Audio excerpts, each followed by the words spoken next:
Hey everybody, today we're going to talk about probably the most confusing thing in disc golf, and that is, which disc should I buy? So we're going to cover 4 main points in this video. The first one's going to be the flight numbers on the disc and what they mean. Then we're going to go over the different types of plastic and how it affects the flights of the disc. Then the weight of the disc and how that affects the flight of the disc. And then obviously we're going to cover what newer players should look for when buying a disc. Let's get started.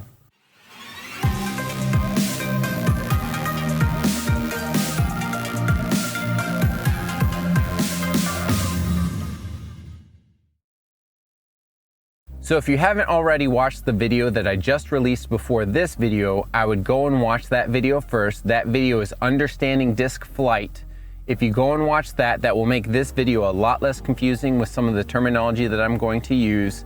So go ahead and go and watch that video really quick. So let's go ahead and get started on the first point, and that's going to be the flight numbers on the disc. So if you look at the disc, you should notice right here, there are numbers on most of the discs. Not every disc has numbers on them, but most of them should. Or if in the store that you're buying them, there should be flight charts and things that you can look at. But with the numbers, there's going to be 4 numbers. The first one is the disc speed. The second number is the glide. The third number is the turn. And then the fourth number is going to be the fade. And these are the characteristics of the disc and the way that it should fly. So we're only going to focus on 3 of the numbers. That's going to be the first number, the speed, and then the last 2 numbers, the turn and the fade. And we'll go ahead and explain those. The glide is a little bit less important when looking in the disc. So just for keeping it simple, we're going to stick to those 3 numbers.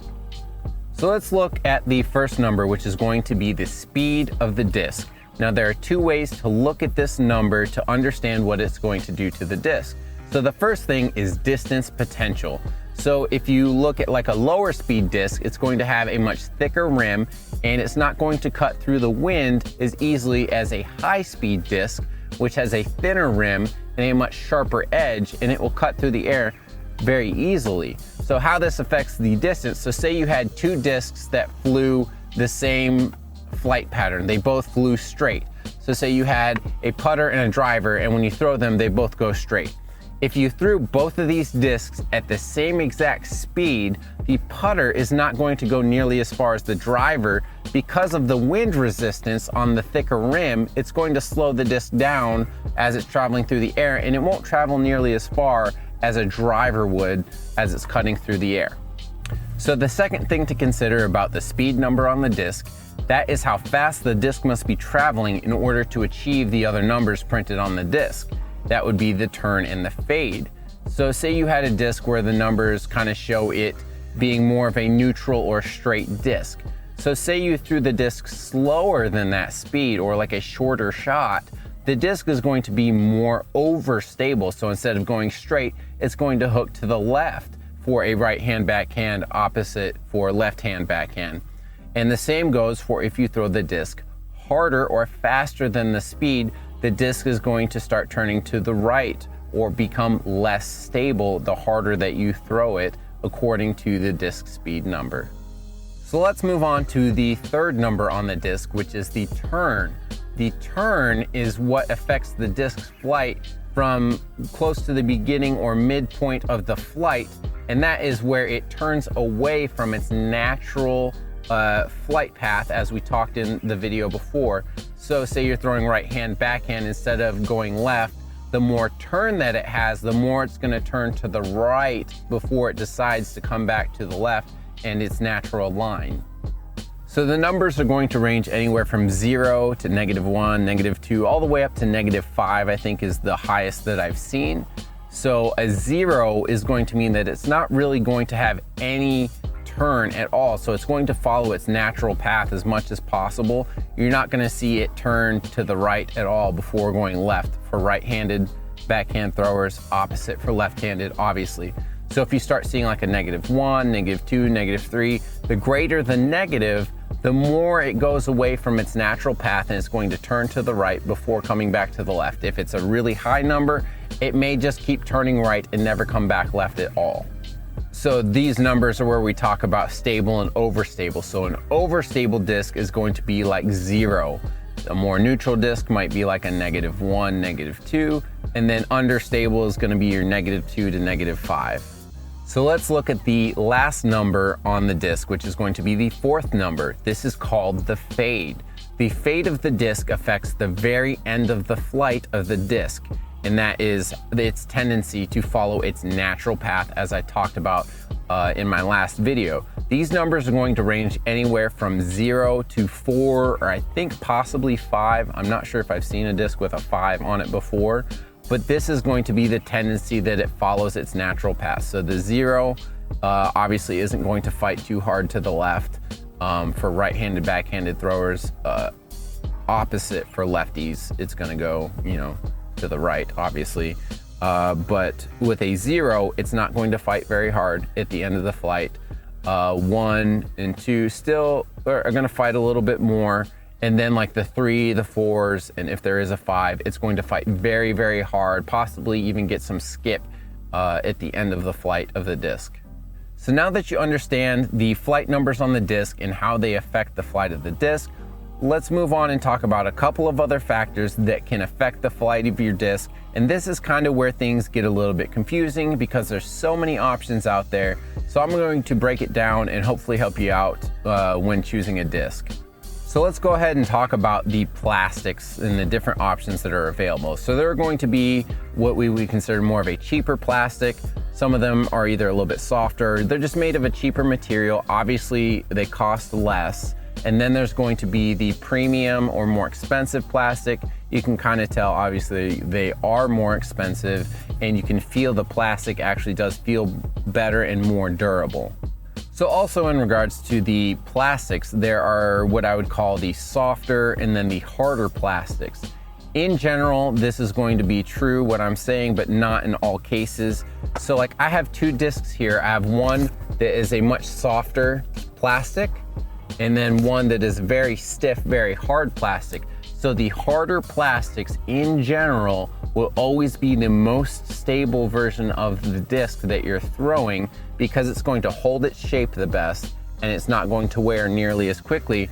Whereas a softer disc of the same mold is probably going to fly a little bit more understable compared to the other discs in the same exact mold because of the softness of the disc and the fact that it wears a lot quicker. So for most companies, the clear, really stiff discs are going to be the most stable. Then you're going to get the discs that are not clear, but they're still very stiff. That's going to be the middle of the stability. And then you're going to get the grippier, kind of gummier, very soft plastic is going to be the most understable version of that mold of disc. So just as an example, I have these 2 discs right here. That's the same exact mold. These are both bolts. So this disc right here is a much stiffer plastic, and it's going to be very, very overstable when I throw it, which means it's always going to fight to the left and have almost no turn on it at all. Where the opposite is actually true for this disc, the much softer disc. It's the same exact mold. However, when I throw it, I can actually make it go really straight, or if I throw it a little bit harder, it's going to turn all the way to the right and never come back to the left. So this is much more understable and have 2 completely different flights, even though they're the same disc. So if that's not confusing enough for you with all the options that you have for discs to choose, well, let's add in another factor of confusion, and that's going to be the disc weight. So the weight of the disc actually affects the flight of the disc, just like having a different plastic does.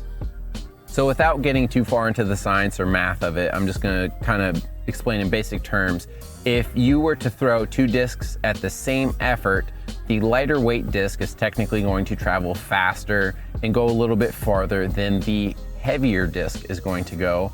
And also the wind is going to make it easier to affect the flight of the disc with a lighter weight disc, whereas a heavier disc is probably going to cut through the wind a little bit better and be less affected by the wind. So there's a wide range of weights with the discs. They range anywhere from like 150-ish grams all the way up to 175 grams, which is considered the maximum weight for a disc. The lighter weight discs are going to be the less stable or understable version of that mold. And then the heavier discs are going to be the stable or overstable version of that mold. So depending on the manufacturer, when I'm buying discs, I kind of consider a rule of 3 to 5 grams as being the variance on where you're going to get a very similar flight out of the disc. For most companies, I would say within 3 grams of each other. So if you threw like a 172 versus a 175 gram disc, they're going to have a very similar flight. Once you start getting to more than a 5 gram difference on the disc, that's when you start seeing a little bit more of a drastic change of the flight of the disc. So in general, I would say anything that's like 170 grams and up to the 175 is going to be the more overstable version of the disc. And then once you start seeing them in like the 160s or 150s, that's going to be the less stable version of the disc. So now you understand most of the things that are going to affect the flight of the disc. There's one other factor. I'm not really going to talk about it too much because it's really hard to even consider, because you're not really going to know when you're going out and buying it, especially if you're a newer player, and that's going to be what run the disc is. So if you're buying 2 discs of the same plastic, same weight, but one batch that they made was from 2 years ago versus the batch that they made this year, the disc may fly a little bit different based off of the press, how much wear there is on it, or what kind of heating with the plastic. It can affect the way that the mold comes out, and it can affect the flight of the disc a little bit, but I wouldn't really look too much into that. Some players, make a big deal out of it. I don't. I just kind of buy the disc and throw it and then figure out, how it flies. So the big question for a lot of you new players is going to be, well, how do I get started? What discs should I buy? So the great thing is a lot of companies actually make what we call starter packs, and it has the driver, the mid-range, and the putter in it. You can buy those online or at any of your local sporting good outdoor stores. A lot of times they'll have their starter packs there. Just go pick up one of those to start off with, watch some technique videos. That way you can kind of get used to the throwing technique in general, and then get used to throwing those discs, see how they fly. And then maybe if you want to start venturing out, if you have a local Play It Again sports store, they have a used rack of used discs. Go pick up a couple of those. You can pick up some premium plastic for much cheaper. That way you can start trying stuff out, see what you like, see what you don't like, rather than buying brand new right away. That way you can kind of feel out where you're at. And then also they do have local communities on Facebook or whatever, your local disc golf club in your area. Maybe look up one of those. A lot of people will sell their used disc.